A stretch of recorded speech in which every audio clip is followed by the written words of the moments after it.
Hey, it's Sela Social Studies. Hey guys, welcome back to Sela Social Studies. Okay, so we just covered civil rights presidents. We covered Lyndon B. Johnson and John F. Kennedy. More actually, I should say it reverse, Kennedy then Johnson, because if you remember correctly, Kennedy was assassinated. So now we're going to go into other movements that violence ensued with them. Now, what you have to remember is violence and the civil rights movement were kind of hand in hand, because when the Greensboro Four were doing their sit-ins, people were punching them, dumping ketchup and sugar and salt and pepper on their head, putting cigarettes out on their arms, stuff like that. Every time there was a type of civil rights movement, there was violence that went with it. Most of the time, really, most of the time. Because you have the Little Rock Nine, the 9 students going in on Little Rock. They were spit on every day. Like I said, they were punched, they were harassed, they were hit. I mean, a lot of things happened to them. Now we're going to go into others. So in 1960, the Supreme Court ruled that segregation of bus stations was illegal. So, you had a white waiting room and a colored waiting room. And what you have here is in May of 1961, you have CORE, the Congress for Racial Equality, who started organizing the Freedom Rides. And this is what they were called, Freedom Rides. And these were protests in which blacks and whites alike took buses and traveled to segregated bus stations in the South. These bus stations are still pretty popular today. And what I mean by that is I traveled through a state one time, and actually I saw there was a placard just right outside a building that said, this was a Freedom Ride bus stop. So, I mean, this is some pretty big stuff. So in 1960, the Supreme Court ruled that segregation of bus stations was illegal. So you used to have bus stations of like white waiting rooms and colored waiting rooms. And now they're saying that it was illegal. So in 1961, CORE, or the Congress for Racial Equality, organized something called the Freedom Rides. And what these were black and colored bus riders. A lot of them were college age, because now you're getting into the time where a lot of college aged citizens are doing the protesting, especially from the north, and they're traveling to segregated bus stations in the South. Now, remember what I said, Dora, at the beginning of this is going to talk about violence. Violence against the riders forced the end of the protest. They actually had to fly to their final destination, because if you look on the side here, you see a middle picture. That's a good picture of the Freedom Riders, right? They're hanging out the window. They have their signs. But when you look at the bottom picture, that was the result of the Freedom Rides. They were leaving a town one time. Somebody wound up flattening the tires on the bus. The bus had to pull over. Violence ensued. They started punching and kicking the students that were in there.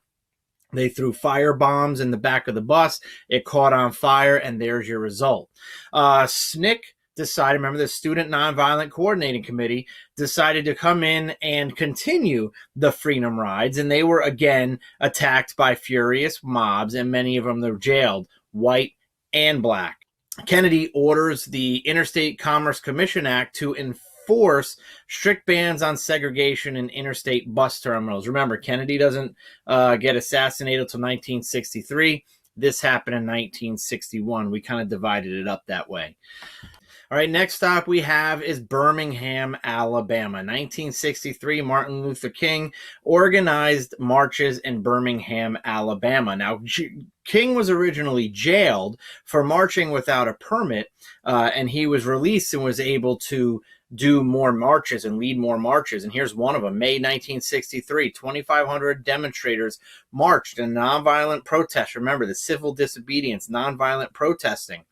The police chief, his name was Bull Connor, Eugene Bull Connor, and he ordered attack dogs and blasted water machines and blasted these marchers with fire hoses.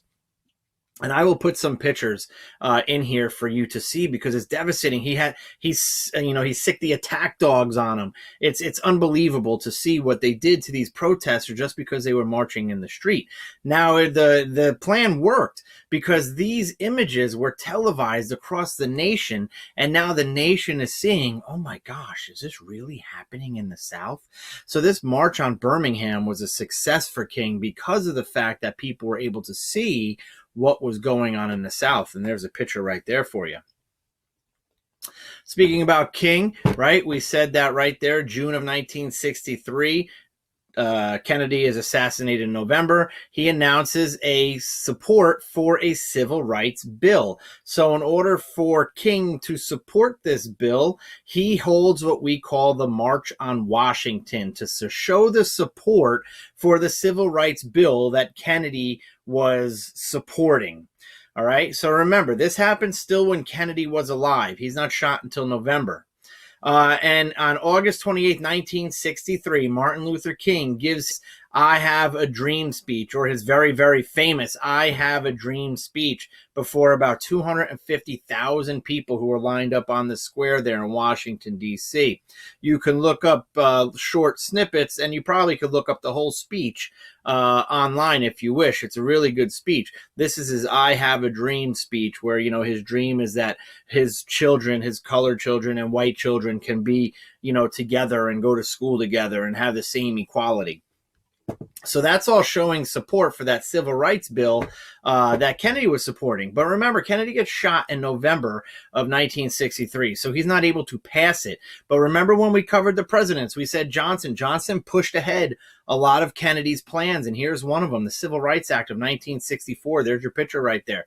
Signed into law July 2nd, 1964. Now, this bans segregation in public places everywhere. You're not allowed to segregate or, you know, separate the races in public places. This outlawed discrimination in the workplace on the basis of color, gender, religion, or national origin. So that's the first piece of civil rights legislation passed in 1964.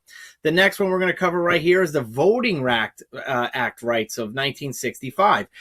This is signed in August of 1965. It gave federal government new powers to protect African American voting rights. Remember when we covered the Reconstruction Amendments? 13th Amendment freed the slaves. The 14th made them citizens. The 15th allowed for males voting. But voting in the South was just still almost non-existent, right? It is not until the Civil Rights Movement where they really are starting to get protected now. Within 3 years, look at this, more than half of all qualified African Americans in the South were registered to vote. I mean, that's really good coming from not voting at all, because Jim Crow was really keeping colored people in the South down from voting. What type of changes are we having in the civil rights movement? Well, you're going from King's peaceful protest is slowly morphing into something else, because now you're having changes of leadership in the civil rights movement. This screen right here shows a gentleman. His name is Stokely Carmichael. He is one of the leaders of SNCC. He is the founder of the Black Power movement. You see that in there, and they're raising their fists in the air. The Black Power movement, calling for African-American independence. He believed that blacks should reject integration, focusing instead on controlling their own communities. We don't need the white people to help us succeed. We could do it ourselves. So Stokely Carmichael is saying that we could do this. Black power, we could do this ourselves. We don't need the white people to sit there and say that we're equal with them. We're better than them. Somebody else who thought that way, who did not think about the way of King, Malcolm X, leader of the Nation of Islam. He combined ideas about African-American independence with the teachings of Islam. He helped inspire the Black Power movement. He believed that African Americans had the right to defend themselves using violence, any means necessary. There's your big difference between King and Malcolm X, right? Malcolm X was more of an extremist, more of a radical to get independence. And you do see that quite often. If you remember when we covered W.E.B. Du Bois and Booker T. Washington, Booker T. Washington was more of a, of a peaceful, lay down your, drop down your bucket. He was like, we should go and figure out a way to go to school and trade work and work our way up, where W.E.B. Du Bois was quite the opposite. He was a talented 10th, the educated, and then here we go. You have Martin Luther King, who was civil disobedience, peaceful protest, and then you have somebody like Stokely Carmichael and Malcolm X who come along, who think that that's not working well enough, and who lead a new faction of the civil rights movement. So remember, when you have civil rights movements, whenever you have civil rights protests, you're going to have violence, right? You're going to see the violence in there. You're going to see people who are going to come through and they're going to lead different factions. They're going to create things like the Black Power movement. You'll see the Black Panther Party. So this covers just some more civil rights movements, and it goes into some changes of leadership during the civil rights era.